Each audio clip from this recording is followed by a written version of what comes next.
মহাদেশা।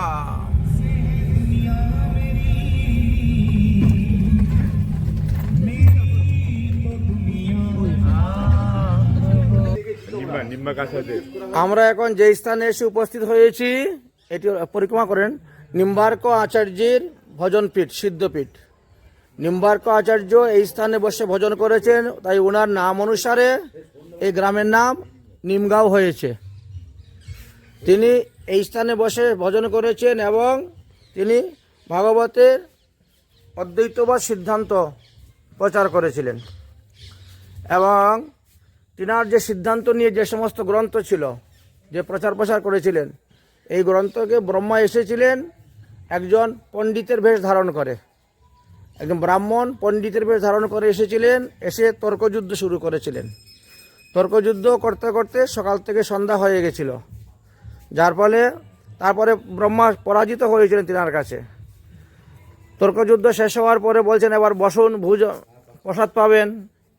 তখন ব্রহ্মা বলছেন যে আমার নিয়ম আছে, সূর্য অস্তের পরে আমি ভোজন করি না। তোমার সঙ্গে তর্কযুদ্ধ করতে করতে আমার সূর্য অস্ত হয়ে গেছে, আমি আজকে আর প্রসাদ পাবো না। তখন নিম্বার্কাচার্য চিন্তার মধ্যে পড়লেন যে একজন সাধু আসলো, এত বড় পণ্ডিত ব্রাহ্মণ, আর তার মধ্যে আবার ভোজন না করে আমার বাড়ি থেকে যাবে, কেমন হয়। তখন তিনি ভগবানকে শরণাপন্ন হলেন। ভগবানের শরণাপন্ন হওয়ার পরে ভগবান তখন কী করলেন, সুদর্শন চক্রকে পাঠিয়ে দিলেন। সুদর্শন চক্র গাছ থেকে প্রকট হয়ে গেল, সূর্যের মতো তাপ দিলেন। তখন বলছেন যে সূর্য তো অস্ত হয় নাই, অতএব আপনি ভোজন করুন। এরপরে এখানে ভোজন করেন, ব্রহ্মাকে ভোজন করানোর পরে সূর্য ওই সামনে একটা কুণ্ড আছে, কুণ্ডের মধ্যে অদর্শন হয়েছিলেন। ওটা তো সূর্য ছিল না, ওটা ছিল সুদর্শন চক্র। সুদর্শন চক্র থেকে কোটি সূর্য সমতুল্য তাপ দিয়েছিলেন।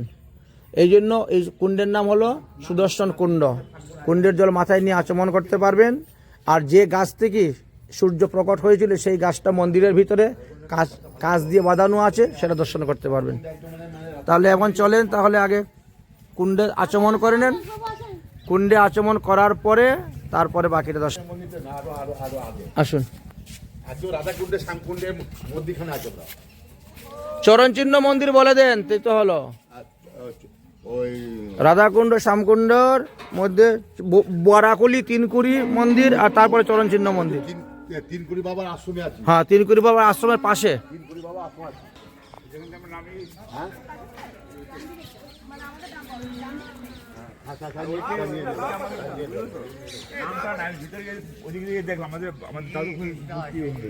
রাধে রাধে। এই হলো সেই কুণ্ড, সুদর্শন কুণ্ড। একটু জল এনে মাথায় দিয়ে দেন। বা আজকে খুব ভালো তিথি আছে, অষ্টমী তিথি। আজকে হইল ব্রহ্মপুত্রের স্নান। আজকের দিবসে ব্রহ্মপুত্রে যে স্নান করবে পঞ্চপাতকের পাতকি থেকে মুক্ত হয়ে যাবে। চলো, আমরা এসে গেছি এখন সুদর্শন কুণ্ডে। একটু জল নিয়ে আসুন, এনে সবার মাথায় দিয়ে দিলে হবে। আর এখানে ভুলে বাবা বসে আছেন, ভুলে বাবার মাথায় দিলে তো ভুলে বাবা আরো সন্তুষ্ট হয়ে যাবে। ওম নমঃ শিবায়। রাধে রাধে মাইয়া। জয় রাধে জয় রাধে জয় রাধে। নমঃ শিবায় নমঃ শিবায়। ওম নমঃ শিবায়। হর হর মহাদেব। আসুন, তাহলে মন্দিরের ভিতরে আসুন, গাছটা দেখাবো। এইটা মহাদেব। হ্যাঁ, হোম যজ্ঞ হয় এখানে। আসুন তাহলে মন্দিরের ভিতরে আসুন।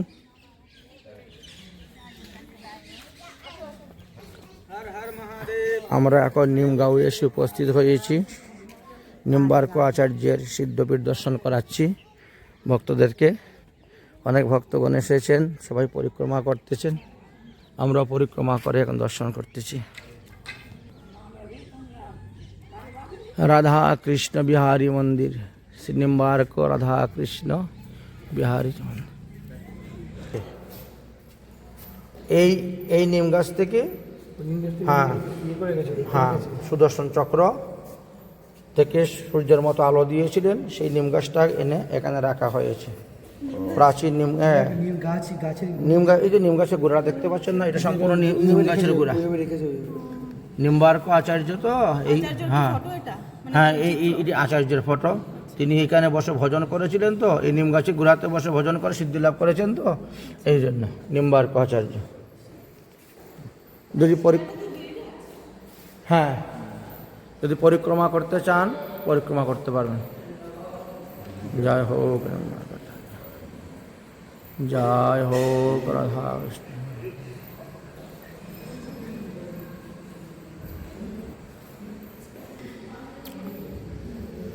শ্রী হংস ভগবান মহিষী সনকাদি দেবশ্রী নারদ জগৎগুরু নিম্বার্ক আচার্য শ্রী নিবাসাচার্য। আমাদের চারটি হলো বৈষ্ণব সম্প্রদায়, শ্রী ব্রহ্মা রুদ্র সনক। তাই এই সনক থেকে, সনক সনাতন সনন্দ সনত কুমার থেকে এই নিম্বার্ক সম্প্রদায়। না না, শ্রী ব্রহ্ম রুদ্র সনক আলাদা আলাদা, চারজন থেকে চার রকম হয়েছে। আপনাদেরটা কি আপনি জানেন? ব্রহ্ম মাধবাচার্য গৌরীয় সম্প্রদায় ব্রহ্মা থেকে হয়েছে। অদ্বৈত সম্প্রদায়। জয় রাধে জয় রাধে। আসুন।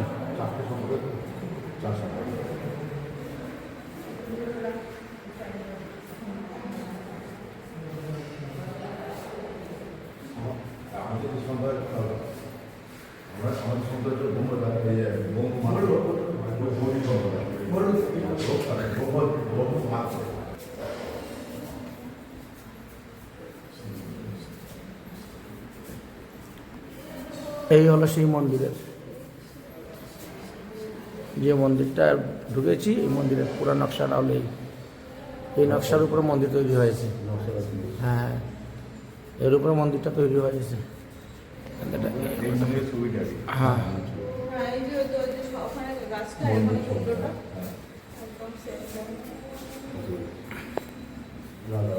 হ্যাঁ, চলো দর্শন হয়ে গেল, প্রণাম হয়ে গেল, আর কি।